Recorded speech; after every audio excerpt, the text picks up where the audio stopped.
12.12 भागिले 0.2 बरोबर किती?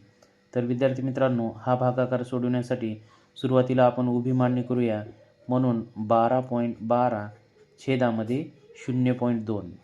आता हा भागाकार सोडवत असताना छेदामध्ये आपल्याला पॉईंट नको, म्हणून छेदाला 10ने गुणावे लागेल आणि 10ने गुणल्यानंतर दशांश चिन्ह एक घर उजवीकडे सरकून आपल्याला छेदामध्ये मिळतील 2.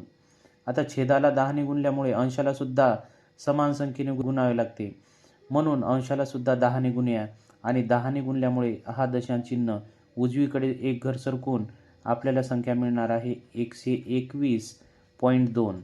आता आपण भाग देऊया. 2ने भाग देताना बेसक 12, त्यानंतर 2ने 1ला भाग देऊया. 1 लहान असल्यामुळे शून्याचा भाग बसेल आणि 1 मधून 0 गेल्यानंतर 1 उरतील. आता दशांश चिन्हाशी आल्यानंतर भागाकारामध्ये दशांश चिन्ह देऊया आणि बाजूचा अंक लिहूया. त्यानंतर बेसक 12 म्हणजेच या प्रश्नाचे उत्तर आलेले आहेत 60.6, पर्याय क्रमांक बी.